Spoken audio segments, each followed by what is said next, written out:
El Shaddai, one of the most popular names or titles of the Lord. What is the definition of El Shaddai? Genesis 17 verse 1 gives us a glimpse into the word El Shaddai. When Abram was 99 years old, the Lord appeared to him and said, I am God Almighty, or I am El Shaddai. Walk before me and be blameless. So this is God Almighty, or Almighty God, all-powerful God, or omnipotent God. So pag sinasabi po natin El Shaddai, ang ating nire-refer, ang ating binibigyan ng focus, ang binibigyan natin ng honor, pansin, among the many traits of the Lord is that He is Almighty, that He is all-powerful, He is omnipotent. Lahat kaya niyang gawin. Ano po ang konteksto nitong pag-uusap na ito ni Abraham at ang kanyang pakikipagniig sa Diyos at ang kanyang narinig sa Diyos? I am El Shaddai, walk before me blameless. God gave Abraham a commission with a promise. Bago pa po ito, inutusan ng Diyos si Abraham na iwan ang kanyang sariling country, hometown, comfort zone, pumunta sa isang foreign land, live there, and that God would show him where to go and what to do. Abraham was so faithful to God and so believing. He believed so much that he left his comfort zone and left for an unknown land. Because the promise was, he would be a great nation. He would be blessed. Sabi sa Genesis 13:16 ng Panginoon sa kanya, I will make your offspring like the dust of the earth, so that if anyone could count the dust, then your offspring could be counted. In other words, ganyan karami, kung hindi mabilang ang mga alikabok sa lupa, ganyan karami ibibigay ko sa iyong mga anak at mga apo at kaapu-apuhan. But there was one problem. Maganda ang pangako ng Diyos, but Abraham was childless. Abraham was already in his 90s. Sarai, his wife, was barren and past her 80s. May nakausap akong isang nagpapakounsel na babae, sabi, Pastor, may problema po ako kasi hindi ko alam kung papakasalan ako ng nobyo ko and my biological clock is ticking away. I cannot wait anymore dahil baka lumampas na ako sa deadline. Pero ito pong si Sarai, nagkalampas-lampas na 80. At ang kanyang asawa naman ay mag-100 taon na halos. Tapos pinangakuan sila ng Panginoon na magkakaroon ng pagkarami-raming mga anak. Parang isang masakit na biro kung hindi ka nananampalataya sa nangako. So God's assurance to Abraham came by the revelation of the name El Shaddai, God Almighty. In other words, sa tao imposible, pero walang imposible sa Diyos who is Almighty. Kaya ang kasama po nung pagre-reveal ng Panginoong Diyos sa pangako na yun kay Abraham, yung pagbibigay ng kanyang pangalan na El Shaddai. Ibig sabihin, wala akong ipapangakong di ko kayang gawin. Wala akong sasabihin di ko mapaninindigan at wala akong ipagagawang di ko kayang bigyan ng kapangyarihan para matupad. Genesis 17 verses 1 to 2. When Abram was 99 years old, the Lord appeared to him and said, I am God Almighty. I am El Shaddai. Walk before me blameless. I will confirm my covenant between me and you and will greatly increase your numbers. So God is Almighty. He can do anything. He can do everything. Kakambal nung ipinangako niyang parang imposible ang pagbubunyag ng kanyang pangalan na El Shaddai na walang imposible sa kanya because He is Almighty. One writer, Kem Hemphill, suggests a deeper reading of El Shaddai. At medyo ang inyo pong lingkod ay nag-agree sa ganitong reading. That God, El Shaddai, doesn't mean only Almighty, but also Almighty to nourish. Hindi lang siya makapangyarihan, kundi siya'y lubhang makapangyarihan at ang kapangyarihan ito ay para magmahal, mag-alaga, magbigay sa nangangailangan. He suggests that Shaddai may be derived from the Hebrew word shad, meaning breast, o dibdib ng isang ina o ng isang babaeng may anak. That Shaddai means one who nourishes or supplies. Tiningnan ko lang po yung aking aso na bagong panganak. Pagkatapos, yung kanyang 3 mga anak kung makalambitin na lang sa kanya dahil kumukuha ng gatas sa kanyang dibdib. Sabi ko, talagang kaya pala naging symbol ng maraming ancient cultures yung breast as nourisher of life. Dahil talagang napakaraming life, dito kumukuha ng daan para siya ay mabuhay. So, Shad daw po in Hebrew means breasts. And El Shaddai can mean the one almighty to supply, the one able to pour out His blessings in abundance. I-consider po natin ang pinagmumula ng ganitong pag-iisip. That Shad can mean breast, meaning nagsusupply ng buhay at pangangailangan. Sa Genesis 49, verses 24 to 45, but his bow remained steady, his strong arm stayed limber because of the hand of the mighty one of Jacob, because of the shepherd, the rock of Israel. Because of your father gods, and using El, because of Els, or because of your father God who helps you, because of the mighty Shaddai, who blesses you with blessings of the heavens above, blessings of the deep that lies below, blessings of the breast and womb. Isa pong napaka-interesting ito na pagdedepict ng Bible sa kapangyarihan ng ating Diyos sa langit, na sinabi na ang blessing niya ay parang blessing ng dibdib at sinapupunan, which is really associated with women and childbirth. That this rare description of God mentions breast and womb as nourisher of life. Note here that El gives strength to the arms, but Shaddai brings the bountiful blessings of the breast and the womb. Ashad means breast. This is echoed by Isaiah. Sa Isaiah 66 verses 10 to 13. Rejoice with Jerusalem and be glad for her, all you who love her.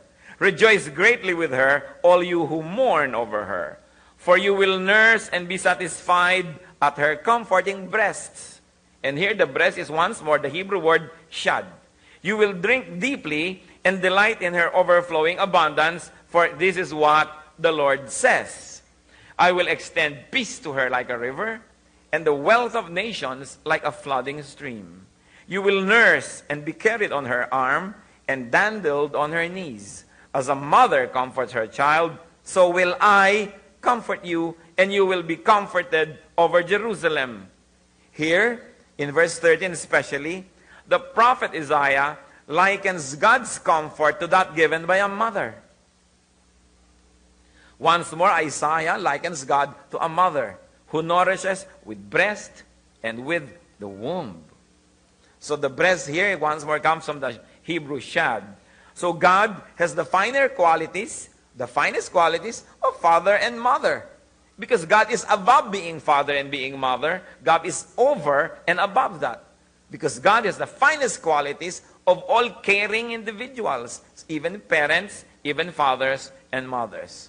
Although God is above gender. Hindi tayo magtataka tuloy that there are many pagan idols that depict their goddesses with clusters of breasts. Nakakita na po ba kayo ng mga imahe ng mga Diyos-Diyosa, ng mga pagano, na yung kanilang mga Diyosa, yung mga babae, ay napakarami mga breasts, akala mo puno ng papaya sa dami. Because they say, this goddess is the nourisher of life. Kaya lang mali ang credit na binibigyan nila ng nourishment of life. It is our Father in heaven who is the nourisher of life. Tama yung kalahati ng ginagawa nila na nire-recognize nila yung source of life, kaya lang mali yung nire-recognize na source because it is really our God, the Father in heaven. Almighty. Almighty as to nourish. Almighty, therefore able to nourish. Kasi meron pong Almighty, but they will destroy you and crush you because they're Almighty. Hindi naman tayo dapat laging mag-rejoice na merong Almighty, merong malakas, kasi kung yung lakas na yun ginamit para tayo sirain, para tayo patayin, kawawa naman tayo. But God, El Shaddai, is Almighty to nourish. Kaya salamat. At gano'n lang kanya kapangyarihan dahil yun ay para tayo ay arugain. El Shaddai brings fruit to a barren womb. El Shaddai supplies in abundance every need. El Shaddai meets the impossible needs of His people because He is Almighty. Walang imposible kay El Shaddai. Sapagkat ang kapangyarihan niya ay walang kapantay, walang hangganan, walang sukat, walang pinanggalingan at walang wakas, sapagkat siya ay El Shaddai. And what is the requirement of the name? What is the requirement for the name to work in people's lives? Obedience. obedience to God, and righteousness. Alright, nandiyan si El Shaddai, all-powerful. Paano ngayon tayo makikinabang sa pangalan na yon? Ang sabi niya sa Genesis 17:1, when Abram was 99 years old, the Lord appeared to him and said, I am God Almighty, I am El Shaddai, walk before me and be blameless. It's full of meaning. It's pregnant with meaning. Pag sinabing, I am El Shaddai, I am all-powerful, walk before me, follow me, be blameless. Ibig sabihin, I can use this power against you if you don't obey me. If you don't follow me. And yet, when you walk before me, when you obey me, when you live in righteousness, I can use this power to bless you and to nourish you. Jesus Christ is the ultimate fulfillment of the name Shaddai, the Almighty Nourisher. Sabi sa Colossians 2:9, for in Christ, all the fullness of the deity lives in bodily form. So El Shaddai becomes the Lord Jesus Christ in person, in essence, in power, in purpose. Nakita po natin ang kapangyarihan ng Panginoon ay ginamit niya. Hindi para paghigantihan yung gumagawa sa kanya ng mali. Hindi para gawa ng masama ang mga masasama, kundi ibigin pati mga makasalanan. Yung pong babaeng Samaritana na nakita niya doon sa balon at ang haling tapat ay umiigib ng tubig, ang kanya pong inalok sa kanya, living water. Living water. Sabi niya, alam mo, kung kikilalanin mo lamang, ang ibibigay ko sa iyo, living water. Masasatisfy ka all your life. Bakit niya sinabi sa babaeng ito? Ang babaeng ito ay nakakalima na ng asawa. Ibig sabihin may hinahanap, hindi matagpuan ang hinahanap. Nagpalipat-lipat, nagpapalit-palit, nagpagulong-gulong na sa lupa, kung ano na pinaggagawa. Di pa rin nakita ang hinahanap. Kaya sabi ng Panginoon, ibibigay ko sa yung kailangan mo. Hindi mo naman kailangan yung mga asawang yan. Akala mo lang. Kita mo nakakalima ka na, hindi ka pa rin masaya. Ibig sabihin, hindi naman talaga yan ang hinahanap mo. Akala mo lang. Akala ng iba, ang kaligayahan talagang tunay nasa pagiging sikat. Kaya mas marami pang ang sikat na nagpapakamatay kaysa sa mga hindi sikat. Akala sa mga kayamanan. Pero bakit napakaraming mayayaman ding miserable kung talagang yan ay magiging lahat-lahat ng hinahanap-hanap natin? Although hindi masamang maging sikat o maging mayaman, pero dapat yung tunay na kailangan natin nandun, si El Shaddai. Sabi ni Lord, apart from me, all of this that you are searching for will be nothing. Your life will just be a series of chases. You will forever chase rainbows, which when you find, are not there. Hinahanap ba ang iyong panaginip nung narating mo, ito lang pala. Gusto mong sumikat, nung sumikat ka, ito lang ba? Gusto mo magkaroon ng malaking bahay, nung nagkaroon na, ito lang pala yun. Akala ko kung ano na pag meron ito. Gusto mong pakasalan itong pagkaganda-gandang babae, tapos ito lang pala siya. O si pagkagwapo-gwapong lalaki. Ganyan lang pala yung buhay. Kasi kung wala ang Panginoon, lahat ng hinahanap natin, bali, wala. Kaya sabi ni Lord dun sa babae, kung ano-ano hinahanap mo, kaya ka nagkakaganyan-ganyan. Lumapit ka sa akin, kilalanin mo ko, at pag kinilala mo ko, I will give you living waters. Hindi mo kailangan ng props sa buhay. Hindi mo kailangan ng kung sino-sinong akala mo magpapasaya sa'yo. Dahil ang tunay na kaligayahan nagmumula sa kalooban, hindi na ibibigay ng tao galing sa labas. He fed the multitudes. Yung mga tao nagugutom, kulang ang pagkain, sukdo lang siya naghimala para pakanin ng mga tao. In other words, ginamit niya yung kanyang pagiging El Shaddai, all-powerful, sa ikabubuti ng mga tao. John 6:32, Jesus said to them, I tell you the truth. It is not Moses who has given you the bread from heaven, but it is my Father who gives you the true bread from heaven. Matapos yung magpakain ng mga tinapay na literal na tinapay, ang sinasabi niya, ako dapat ang kanin nyo, ako dapat ang maging pagkain ninyo, ako ang asahan ninyo, akong habulin ninyo, akong hanapin ninyo. Kasi ako yung true bread na magbibigay ng satisfaction. Na matapos ninyong malasapay, di na kayo hahanap pa ng iba at di na kayo mangungulila pa o magugutom pang muli. John 6:35. Then Jesus declared, I am the bread of life. He who comes to me will never go hungry, and he who believes in me will never be thirsty. Nabuo doon sa Panginoong Jesus yung buong kahulugan ng El Shaddai, omnipotent, all-powerful, as to nourish, as to give. Jesus is the water and the bread of life. Jesus is almighty to supply water and bread to satisfy people's seemingly endless needs. Siya ang tunay na kailangan ng tao. He filled the hearts of believers. He filled the hearts of His disciples that they left everything and followed Him. Kung hindi siya talaga nakakapuno ng pangangailangan, bakit iiwan ng mga kanyang mga alagad, yung kanilang bangka, yung kanilang net, yung kanilang life, yung kanilang lifestyle para lang siya sundan? Ibig sabihin, yung hinahanap nila buong buhay, nakita na nila, sisigaw sila, Eureka! I found it! And I found it in God El Shaddai, God all-powerful.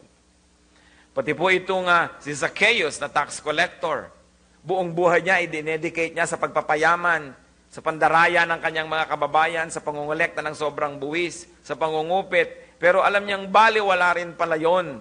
Kaya nung si Jesus isang araw dumating sa kanyang bayan, umakyat siya sa puno para lang niya makita si Jesus sa dami ng tao dahil hindi siya makita at siya hindi gaanong katangkaran. At nung siya inirecognize ng Panginoon, sabi ng Panginoon, Zacchaeus, bumaba ka dyan sa puno at ako'y manananghali sa bahay mo. Dudulog ako sa iyong bahay, doon ako kakain. Bumaba siya, dali-daling dinala ang Panginoon sa kanyang bahay.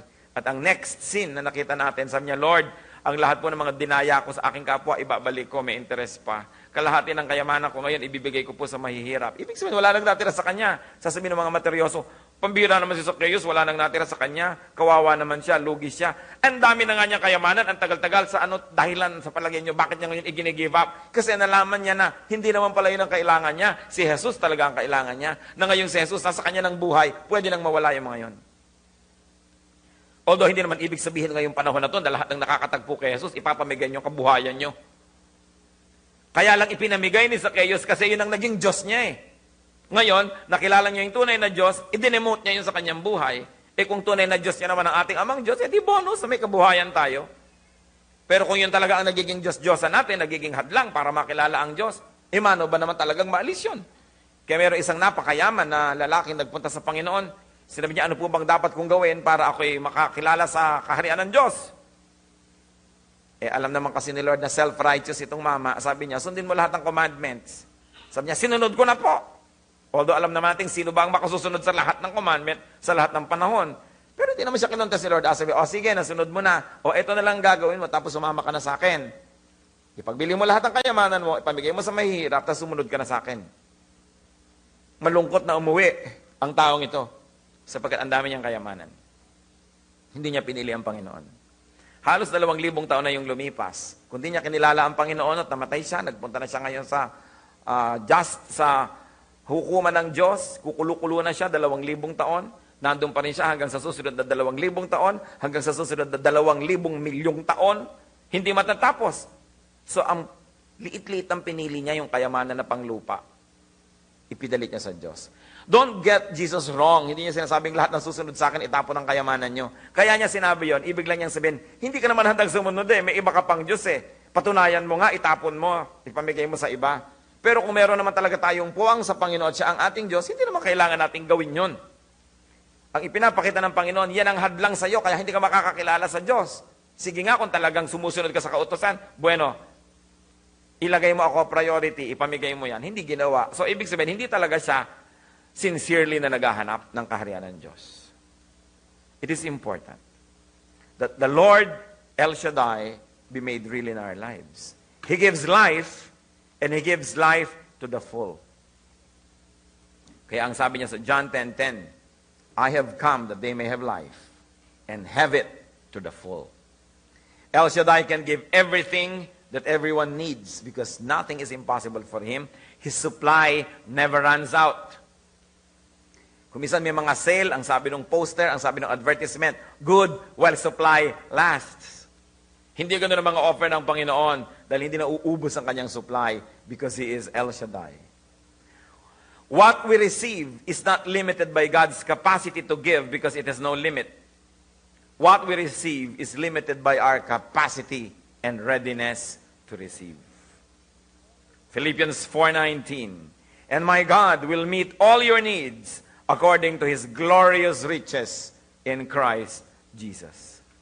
Lahat daw ng pangangailangan natin ay may pagkakaloob ng Diyos ayon na lang sa kayamanan, sa napakamaluwalhating kayamanan ng ating Panginoong Jesus. So El Shaddai is God Almighty who can nourish. God Almighty as to be able to nourish. What are the implications of that name? What are the implications of El Shaddai? So Genesis 12:2, pangako kay Abraham, I will make you into a great nation, and I will bless you. I will make your name great, and you will be a blessing. So El Shaddai promises blessings. God promises blessings. And this is a promise He can deliver. Kung minsan may nangangako sa atin, natatakot tayo eh. Pirmahan mo yan, gumawa kang promissory note, baka hindi matupad. O magbabayad ka pala ng installment, maglagay ka na lang mga post-dated checks, baka mamaya hindi mo na ako balikan.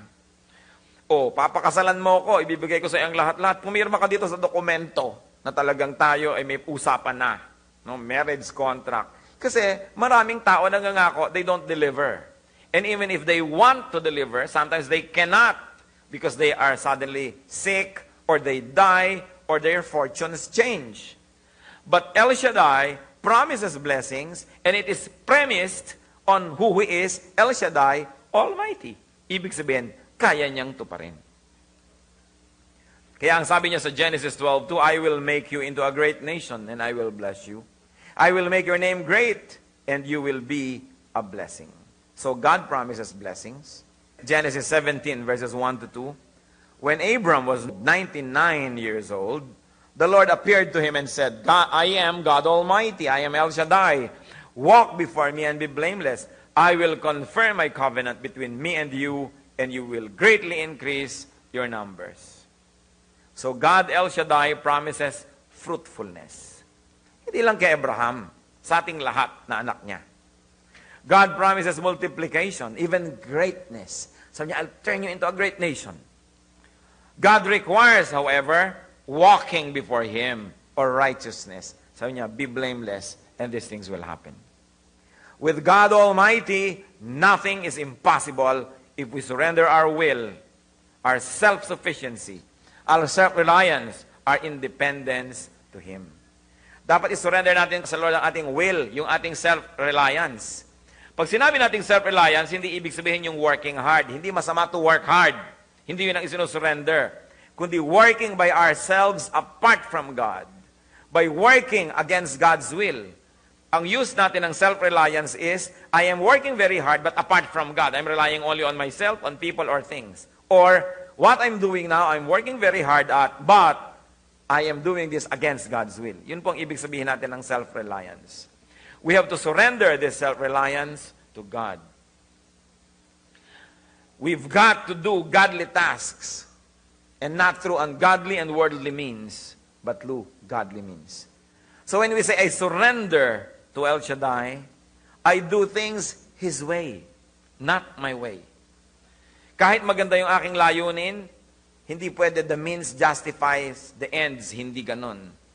Godly goals must be accomplished through godly ways. Hindi pwede na spiritual ang ating goal, ang ating pamamaraan ay carnal. Galatians 3:3, are you so foolish? After beginning with the Spirit, are you now trying to attain your goal by human effort? So, ibig sabihin, kung spiritual ang goal, spiritual din yung effort. Hindi pwedeng hati-hati. Magdodonate ako sa church, pero magnanakaw ako dito para ma-donate ako. Hindi ganun. Maganda ang layunin, maganda rin ang pamamaraan. God is Almighty, El Shaddai, has to be able to bless, to nourish, and to provide. Paulit-ulit tayo dahil gusto nating ma-appreciate what it means that God is El Shaddai. Anong ibig sabihin nun, mga kapatid? That God is Almighty. No human problem is too difficult for God to solve. No need is too much for God to give. No deficiency is too acute for God to fill. No human question is too high for God to answer. No human degradation is too low for God to reach. No human emptiness is too big for God to fill. No sin is too grave for God to forgive. That is what it means that God is El Shaddai. He is all-powerful. Kaya nga nung si Maria ay kinausap ng anghel, magdadalang tao ka. Sabi niya, paano nangyari yun? Virgin ako. Anong sabi ng anghel? Luke 1:37, for nothing is impossible with God. Nothing. Alam niyo po ang mga tao na naniniwala kay El Shaddai, naniniwalang nothing is impossible. Wala sa bokabularyo ng Kristiyano na kumikilala sa Diyos as El Shaddai, wala sa kanyang bokabularyo yung salitang imposible. Kasi walang imposible sa Diyos. Pag gusto ng Diyos gawin, kaya niya. Ibang usapan naman kung ayaw niyang gawin. Prerogative yun ng Diyos. Kaya dahil ang Diyos ay El Shaddai, ang mga anak ng Diyos dapat ay mga buo ang loob. Hindi matatakutin. Hindi mahihina ang loob. Hindi laging nagdadalawang loob. Hindi laging nasisira ang loob. Kasi ang Diyos ay makapangyarihan. Omnipotent. Matthew 17:20, He replied, because you have so little faith. I tell you the truth. If you have faith as small as a mustard seed, you can say to this mountain, move from here to there, and it will move. Nothing will be impossible to you. Ang unang sinabi, nothing will be impossible with God sa Luke 1:37. Pero sa Matthew 17:20, inilipat na sa mga Kristiyanong mananampalataya, nothing will be impossible for you kung meron kang pananampalataya. Kaya kung marami pong dapat mangyari, hindi nangyayari, merong kakayahang hindi natin nakakaya, dapat tingnan natin ating sarili. Nananalig ba ako? Naniniwala ako? Because those who have faith, for them, nothing will be impossible. Walang hindi kayang gawin ng Diyos. Kaya lang, huwag nating ipapasubo ang Diyos. Huwag natin sasabihin, Lord, dahil makapangyarihan kayo, gisingin niyo ang namatay kong tatay. Dahil makapangyarihan kayo, pagalingin nyo itong cancer na aking kapatid. Prerogative ng Diyos yun, kung gusto niyang gawin, pero hindi natin dapat siyang ipasubo. Yung iba naman, ako po'y talagang nanaginip na, nagdasal na ako, kinlaim ko na, nagagaling itong aking anak, at pagkatapos ng hindi gumaling, ang sinisisi ang Diyos. Ang dapat nating sisihin, teka, sino ba may sabi sa akin na i-claim ko? Baka naman, guni-guni ko lang yung nagsabing i-claim ko yung healing. Kasi ang will pala ng Lord, sumakabilang buhay na siya. Sino ako para ibahin yung kagustuhan ni El Shaddai, who is omnipotent? Siya yung pinakamataas, siya yung LL yon, God Most High. So siya ang masunod. Ang prayer ko lang naman po, Lord, kung pwede lang. Ngayon, kung ayaw niyo po, kayong masunod, your will be done. Kaya hindi tayo dapat laging claim ng claim. Kinlaim ko na, kapatid. Tapos nung hindi nangyari, Diyos ko, what went wrong? What went wrong? Ba't ka nag-claim? Manampalataya ka, umasa ka, pero huwag ka magpe-presume na sinagot ka lagi ng Diyos ng yes, kasi hindi ka naman siya sinabayang Y-E-S, isinabi sa'yo, hinuulaan mo lang kumisan. At kumisan, the strength of our desire gives us all of this mga haka-haka na ito ang gusto ng Diyos, yung pala tayo itong may gusto. Ina-assign natin sa Diyos yung kagustuhan natin, pipilitin natin siya, kukornerin, sasabihin, Lord, bala kapangyarihan ka, kaya mo itong gawin, so gawin niyo po, I claim it, thank you. Tapos hindi nangyari, ano nangyari? Nagtatampo ngayon sa Diyos yung tao. Wala naman tayong prerogative to claim. We can only hope. Pwede mo ba sabihin sa magulang mo, ito po ang gusto kong mana, itong lupang ito, and I claim it. At dahil kinlaim ko na, dapat ito na. No, prerogative pa rin niya. Pero umaasa po ako, nawa ay ito ang mangyari, pero kung hindi, magulang ko pa rin kayo at mahal ko pa rin kayo. Ganon ang attitude. Lalong-lalo sa ating magulang sa langit na Diyos. Kung yung mga magulang natin sa lupa, pinagpipitaganan natin, lalo naman yung magulang na nandun sa Diyos. Walang imposible kung iibigin ng Diyos. Ephesians 3:20. Now to Him who is able to do immeasurably more than we all ask or imagine, according to His power that is at work within us. So God is able to do immeasurably more than all we ask. Kahit gaano ka-wild ang imagination natin ang pwedeng hingin, lampas pa rin doon ang kayang gawin niya dahil siya ay El Shaddai. Kumisan nga siguro, yung kababaan ng mga hinihingi natin ang nagbibigay ng limitasyon sa mga ibibigay ng Diyos. Kasi kumisan, di po ba? Meron kang ipinagbibili, tumawad agad yung bibili. Pwede ho bang 50 pesos na lang to? Balak mo naman palang ibigay ng 2 pesos lang. Sige, tumawad ka na. Sige, 50. Kaya yung tawaran, ayaw mo munang mauna. Kayo po mauna. Hindi, ikaw. Kasi ayaw mong malugi sa tawaran. Eh yung mga iba, sobrang mababa ang hinihingi sa Diyos, yun na lang tuloy ang natatanggap. Pwede naman palang taas-taasan yung hinihingi. Kaya lang, kung hindi ibigay, salamat din. Pero huwag tayong masyadong mababa yung hinihingi sa Diyos kasi lampas pa sa kaya nating hingin, ang kaya niyang ibigay. Aim high.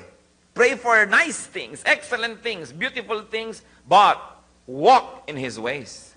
Be righteous. At kung ibinigay, salamat. Kung hindi, salamat pa rin. Because God is El Elyon, God Most High. He knows what is best. Napakahalaga pong kinikilala natin yung makahulugan ng pangalan ng Diyos, nalalagay yung puso natin sa tamang lugar, nalalagay yung buhay natin sa tamang dapat niyang kalagyan. Because God is El Shaddai, all-powerful, no one, especially among His children, has to live in poverty. Hindi bagay sa mga anak ng Diyos ang maging maralita at maging dukha. Hindi bagay sa mga anak ng Diyos ang laging kapos, laging kulang, lagi na lang nanghihina, laging talo o talunan, laging kulelat. Hindi bagay because God is able to give us immeasurably more than we all we can ask. Kaya dapat ilagay ang ating buhay sa tama. Sinasabi, walk in my ways. Walk before me, and I will be El Shaddai to you. At pag sinabi po natin yung poverty, when we say no one has to live in poverty, we mean material poverty, but we also mean emotional poverty, spiritual poverty. Hindi bagay sa mga anak ni El Shaddai ang mga sobrang malulungkutin na parang tayong walang God of joy and happiness. Hindi bagay sa mga anak ni El Shaddai, all-powerful, yung depressed. Paminsan-minsan, parang hangin na dumadaan yung kalungkutan, yung depression, pero hindi bagay sa mga anak ng Diyos na nanatili yan dyan. Kasi wala ba tayong El Shaddai sa buhay? Bakit ang nangunguna sa atin ay lungkot, takot, fear, all of kinds of worries, para namang hindi El Shaddai ang ating Diyos? Kaya ang sinasabi ng Lord, fear not, fear not, fear not. Utos niya yan. Bakit ka matatakot? Ang Diyos mo ay all-powerful. Kaya kung kinikilala natin kung sino siya, lalampas tayo, mahahango tayo sa napakarami natin mga needless cares, needless worries, needless fears. It is important to know who God is. At ang mga anak ng Diyos, hindi bagay to live in spiritual poverty. Alam ang tama pero hindi magawa. Gusto kong bumait pero di ko magawa. Di bagay sa mga anak ng Diyos. Because God is El Shaddai. God can empower me. How come I am not being empowered? Maybe because I live in a way that the power cannot come to me because I live apart from the flow of God's blessings, from the path of God's blessings. How can I be empowered when I live in sin? Paano ako bibigyan ng Diyos ng kapangyarihang lampasan ang mga kahinaan ko kung lagi na lang ako nagvo-volunteer maging mahina? Ako na mismo ang naglulugmok sa aking sarili. Ako na ang dumadapat lumulublob sa putikan. Paano nga ako mapapalakas ng Diyos? Pero sa lahat ng taong gustong mapalakas ng Diyos, pagsisihan ng kasalanan, humingi ng kapangyarihan, God is El Shaddai. He is all-powerful. Kaya niya tayong hugutin, kalalim-laliman, mampusali ang kinakalagyan natin. Pero paano huhugutin ng Diyos yung ayaw umahon? Binigyan tayo ng free will. Napakadalas nasisisi ang Diyos. Bakit ako mahirap? Bakit ako ganito? Bakit ako malungkot? Tingnan natin ang ating sarili. Most of the time, we are the manufacturer of our own sorrows. Dahil hayan yung option ibinibigay ng Diyos. But God gave us free will. We've got to use that free will to take the godly option. No one has to live in hunger and thirst. No one has to live in emptiness.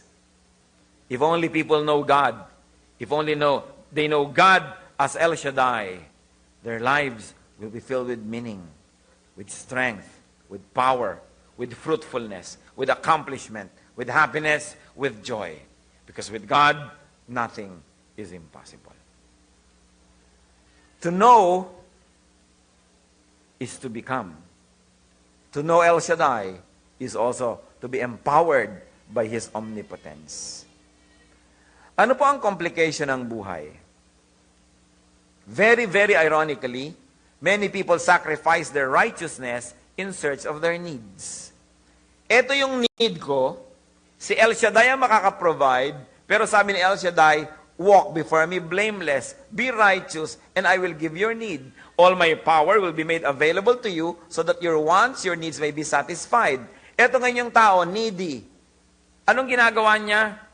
Binabaligtad niya. Sa paghanap niya ng inaakala niyang katugunan sa kanyang mga pangangailangan, imbes to walk after God, he walks after Satan. Sa paghahanap niya ng konting pagtingin, sa halip na maging makadiyos, ay ang nangyayari, ibinabalibag niya ang kanyang moralidad kung saan-saan na lamang, humahanap ng ligaya kung saan-saan kandungan, lalo tuloy nagkakawindang-windang ang buhay. Sa paghahanap ng konting kabuhayan, ang gagawin ay magnanakaw, mandadaya, gagawa ng masama, lumalayo kay El Shaddai, samantalang sabi niya, I am El Shaddai, walk before me. I can give you what you want, ang kondisyon, live a righteous life. But in search for what many people want and need, they live an unrighteous life because they think it is the shortcut into having what they want. Katulad ng Samaritan woman at the well.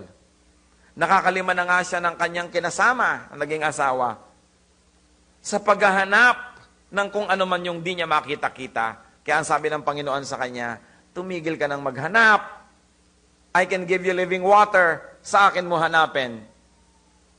Ano din ang prescription niya sa babaeng makasalanan na nagsisi at binusa ng pabango ang kanyang paa at pinunas-punasan ng buhok yung kanyang paang binusa ng pabango? John 8:10-11, anong sabi ng Lord sa babaeng ito? Jesus straightened up and asked her, Woman, ito pala yung babaeng caught in adultery rather, where are they? Has no one condemned you? Kasi gusto siyang batuhin ng mga tao caught in adultery. Alam niyo po, tradisyon nun, pag may babaeng nahuli nangangalo niya, babatuhin hanggang mamatay. Ngayon, marami gusto nilang batuhin yung babae. Sinabi ni Lord sa mga tao, o sige, batuhin nyo, pero ang mauna sanang bumato, yung walang kasalanan. Isa-isang binitiwan ng mga tao yung bato nila kasi sinong mangunguna, sino naman ang walang kasalanan. Kaya nung tumingala ang babaeng ito at nandun si Lord, sila na lang ang naiwan doon sa lugar na yon. Sabi ni Lord, nasan sila? Kinondemn ka ba nila? Sabi ng babae sa verse 11, No one, sir. No one condemned me. Then neither do I condemn you. Jesus declared, Go now and live your life of sin. Yan ang bilin niya. Iwan mo na ang iyong kasalanan. Hindi kita kinokondemn. Pagsisihan mo na. Pero ang sinasabi ko, tama na. Tigilan na. Sobra na ang kasalanan mo. Tama na. Yan ang itinuturo niya. Sapagkat pagka itinaama na natin ating buhay sa tulong ng Diyos, binitawan na natin kasalanan, inayos ang ating buhay, then ang maghahari na sa ating buhay, si El Shaddai, all-powerful. Then yung hinahanap natin na sa kasalanan pa natin hinanap, sa Kanya pala matatagpuan yung malalalim na bagay na yon. Yung ginawan pa natin ng kutakot-takot na pagkakamali para lang natin makuha, ibibigay naman pala ng Panginoon sapagkat kaya niya. Pero ang sabi, live your life of sin, live righteously, and I will be El Shaddai to you. To know God as El Shaddai is to walk in His ways, to obey Him, to be blameless. Then we will all experience what it means that El Shaddai nourishes. What conclusions can we make? What are the challenges of this name? Depend on God for all your needs. Hindi ibig sabihin, don't do anything at all, magpakatamad na lang tayo at intayin ng grasya. Hindi yon. Pag sinabi natin, depend on God for all your needs is, do what you can, but do it in a godly way, and the Lord will bless you, and you will depend on God for results of our righteous activities. So it doesn't mean do not do anything at all. It doesn't mean be passive. But it means be active, walk before God. Active yun May ginagawa ka. But do what God wants. Not what we want, not what we will, but God's will be done in our lives. Energize what you do. Energize your life with God's Spirit, not with your flesh. Ang pampalakas natin, Espiritu ng Diyos, hindi yung ating mga makamundong mga pamamaraan. Hindi yung gagawa ako ng paraan kahit mali. Gagawa ako ng kahit ano kung pwedeng gawin, makamit ko lang ang gusto kong mangyari. Hindi yon. Ang choices lamang natin mga anak ng Diyos is to do what God allows us to do. But we've got to do what must be done. God is El Shaddai Almighty, so just let Him do His will. Flow with God's will instead of go against it.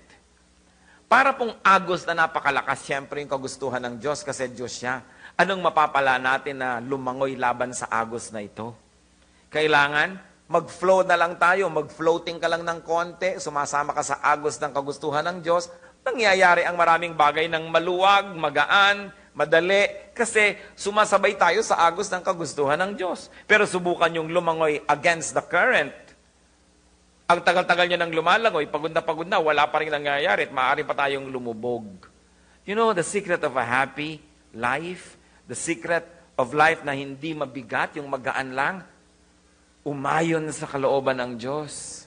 Padala tayo sa agos ng kanyang kagustuhan. Huwag nating labanan, sapagkat yung agos na yon, alam niya kung saan niya dadalhin, kung saan yun pupunta, at pinagpapala niya yung agos na yon. Huwag nating labanan. Obey His will and let Him be the nourisher, the provider, and the giver. It is God's will to nourish. Ginagamit ng Panginoon ang kanyang kapangyarihan para kumandili, para mag-alaga, para magmahal. Listen, church. Because it is God's will to nourish, you have to work so hard in order to stop God from nourishing you. Kailangan yung sobrang magsikap at magtrabaho para nyo mapigil yung pagpapalang dumarating sa buhay nyo na gustong ibigay ng Diyos kasi ang likas ng Diyos gusto niya magpala. So anong paghihirap at pagsisikap ang dapat natin gawin para pigilin yung gusto niya mangyari? Sobrang paggawa ng kasalanan, sobrang pagtalikod sa Diyos, sobrang tigas ng ulo, nakakapagod gawin. Yon ang nakakapigil sa pagpapala ng Diyos. Kasi likas na gusto niya magbigay, anong makakapigil lang sa Kanya kung tinatanggihan ng buong lakas din? Sasabihin naman ng ilan sa atin, hindi ko naman tinatanggihan ng pagpapala ng Diyos. Hindi nga sa salita, pero tingnan mo naman yung buhay mo. Yung kasama mo ba sa bahay ay asawa mo? Hindi ho. Color coding, nasa akin tuwing Miyerkules at saka Huwebes. Pag Valentine's Day, nandun siya sa number 1. Ako naman sa 13 o sa 15. Hindi ko naman nung sinasalungat ang pagpapala ng Diyos. Hindi nga yung buhay mo nakalaking hadlang hinaharangan mo Kahit hindi mo sabihin, ang buhay mo sinasabi mo sa Diyos, huwag mo akong pakialaman, hahanap ako ng gusto kong saya. Therefore, sa'yo na yung blessing mo. Akong bahala sa buhay ko. Hahanapin ko na lang dito sa kasama ko.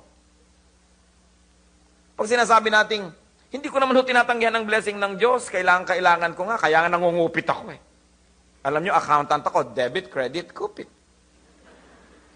Alam nyo naman, engineer ako, gumagawa ako ng mga kalsada, tinatabangan ko yung semento para ako may kupit. Public servant ako, di ba?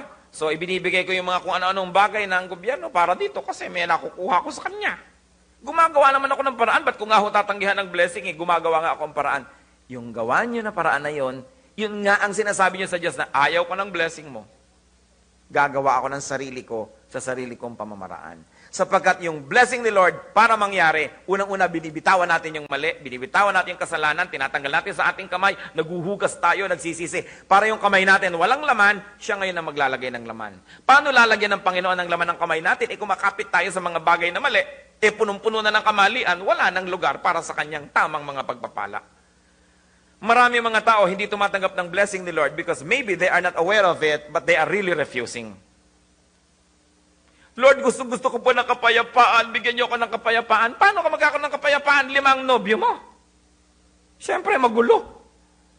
Gusto ko po ng katahimikan sa buhay. Katahimikan, pero nangangam ka man ng hindi iyo, aagawin ka siya. Ang aagaw ka, hinahabol ka ng may-ari, paano ka tatahimik?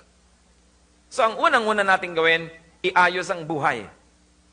Tapos sasabihin natin, El Shaddai, take over. Hindi yung nakikita niyo po ba kung minsan may mga kamag-anak tayo, tulong ka ng tulong, tapos sila itong siwasak ng wasak sa buhay nila. Hindi nila tinutulungan ng sarili nila. Pagka na naman dilubyo, tatawagan ka na naman. Patutulong na naman. Kahit tulong ka ng tulong, walang mangyayari hanggang pagsawaan mo na. Pero natutuwa tayong tumulong doon sa taong inaayos ang buhay niya. Sabihin natin, hindi sayang, maayos ang buhay nito, dito natin ibigay yung tulong natin. So, ganun ang gawin natin pamumuhay. El Shaddai provides. But the question is, are you treating Him as El Shaddai? It is God's nature to nourish. Yan po ang ating tandaan. Yan ang kanyang likas. Yun ang gusto niyang gawin. Kung hindi nakakapangyari yan sa ating buhay, tayo lang at tayo lang ang bumabara doon. Wala nang iba. What could stand in the way to God to be your El Shaddai? Sa salvation ng kaluluwa, anong pwedeng maging hadlang para siya maging El Shaddai? Works. Religion. Eto na nga si Lord, gusto na mag-save. Sasabihin pa ng iba, hindi, okay na ako, tama na ako sa relihiyon ko. But only God can save by grace. In fruitfulness, in self-sufficiency, anong bara para siya maging El Shaddai? Gumagawa ba tayo ng sarili nating pamamaraan na labag sa kanyang kalooban? Definitely, ayaw niya nun. In receiving God's promises, anong pwede maging bara? Is it our impatience? Alam nyo, itong si Abram at si Sarai, ipinangako na ng Diyos na sila magiging magulang ng napakaraming tao, na inip. So anong ginawa? Gumawa ng paraan nila. Anong ginawa ni Sarai? Itinaboy yung kanyang katulong na babae kay Abram. Sabi kay Abram, sipingin mo na lang ang aking maid para magkaanak ka na nang matuloy na yung magkaroon na tayo ng anak dito. Gumawa ng sariling paraan, inunahan ng Diyos. Na-delay patuloy ng na-delay ang panganganak nitong si Sarai kasi gumawa ng paraan. Hindi masamang gumawa ng paraan na sang-ayon sa kalooban ng Diyos. Pero kung labag sa kalooban ng Diyos, lalo lang lumalayo yung minimithi natin. At anong naging bunga nun? Kutakot-takot na problema. Nung nagkaanak na yung katulong nitong si Sarai, yumabang na. Nilaban-labanan na itong si Sarai. Si Sarai naman, sumbong-sumbong kay Abraham, ang maid mo, hindi ako ginagalang, palayasin mo yan. So, nagkagulo-gulong buhay nila kasi gumagawa ng paraan na labag sa Diyos. May ipinangako na nga ang Diyos na magkakaroon sila ng pagkarami-raming anak. Bakit kailangan pa sila ng gumawa ng paraang hindi makadiyos para yun matupad? Nangako na ang Diyos, hindi ba niya kayang tuparin sa kanyang sariling pamamaraan? Kaya dapat hindi tayo mainipin. Kung naiinip tayo sa mga sagot ng Diyos, manalangin tayo ng manalangin, gumawa tayo ng tama, pero huwag niyong unahan ang Diyos sa pamamagitan ng paggawa ng mali. Lalo lang lalayo yung gusto nating abutin at minimithi natin. Walang anak ng Diyos na dapat mabuhay sa karukahaan. It be material, emotional, or spiritual. Sabi sa Ephesians 1:18-19, I pray also that the eyes of your heart may be enlightened, in order that you may know the hope to which He has called you, the riches of His glorious inheritance in the saints, and His incomparably great power for us who believe. That power is like the working of His mighty strength. So maraming strength na ibinibigay ang Diyos. He is the source of all strength. Therefore, Christian, remember this, no one has to live in weakness. Hindi marapat, hindi bagay na ang anak ng Diyos ay mahina. Mahina ang loob, mahina paglaban sa kasalanan, mahina sa pananampalataya, mahina ang lahat. Sabi, God gives immeasurable strength. Philippians 4:13, I can do everything through Him, meaning Christ, who gives me strength. I can do everything. Mga Kristiyano dapat hindi yung, ayan, talo na ako, hindi ko kaya yan, hindi ko kaya yan. Hindi mo kaya talaga, pero may Diyos ka ba? Meron po. Anong pangalan niya? El Shaddai. Anong ibig sabihin ng El Shaddai? All-powerful. Bakit ka mahina? Ba't hindi mo tanggapin yung kapangyarihan niya? Buhay ka ayon sa kanyang kalooban nang malakas ka. Hindi bagay sa Kristiyano ang mahina. Hindi bagay. Dapat ang Kristiyano strong. Kaya pag kami nanghihina-hina dyan, kapatid, Kristiyano ka ba? Oo. Ano't mahina ka? Manalangin tayo, halika. Nalilimutan mo kung sinong magulang mo. El Shaddai. Para yung alam kong istorya noon, may mga bata, namumuhay na parang busabos, nagnanakaw sila ng prutas doon sa manggahan. Natutukan sila ng baril ng bantay. True story to. Kaninong anak kayo? Sabi ng bantay. Nung sinabi nila, sabi, sa inyo to eh. Kanila pala yung bukid na yun, hindi nila alam na nakaw-nakaw sila doon ng mangga. Hindi nila alam yung magulang nila ay merong ganong karaming resources, susubok-subok pa sila para kumupit. Kasi mga bata, hindi nila alam, kanila rin pala yun eh. Ganyan ang mga anak ng Diyos kumisan, Dahil hindi natin kinikilala kung sino ang ating magulang, para tayo mga pobre, para tayo mga mahihina, para tayong walang Diyos na mayaman, para tayong walang Diyos na El Shaddai. Hindi ko kayang humiwalay sa Kanya. Kahit kasalanan, ikamamatay ko, ayokong Hindi mo kaya. Bakit? May Diyos ka ba? Meron. Ba't di mo kaya? Ano bang pangalan ng Diyos mo? Hindi ko kayang tumigil sa aking mga drugs. Ba't hindi mo kaya? May Diyos ka. Hindi ko kayang tanggihan ng panunukso ng aking kapitbahay. Lagi na lang nakalawit ang hita sa bintana. Ba't di mo kaya? May Diyos ka. Yan ang pinakamalaking kasinungalingan, mga kapatid, yung hindi natin kaya. Kaya natin because our God is El Shaddai. Yung natatalo, nagpapatalo kasi. Ayaw din naman nila kasing manalo kasi sabi nila, masarap yatang matalo. So nagpapatalo. Anong sabi sa 1 Corinthians 2:9? However, it is written, no eye has seen, no ear has heard, no mind has conceived what God has prepared for those who love Him. Napakarami nang nakita ng ating mata, di po ba? Napakarami nang narinig ng ating tenga, napakarami nang na-imagine ng ating isip, pero sabi, lampas pa dyan, hindi kayang isipin ang ipinlano ng ibigay ng Diyos sa kanyang mga anak. So dapat hindi tayo nagsasettle for just anything because God has a wonderful plan for us, but He has a way for those plans to happen. Walk before God, live in righteousness, and all of these powers will be ours. Sinasabi ni Lord John, all these powers will be yours as well if you believe. And if you believe enough as to live in a righteous way.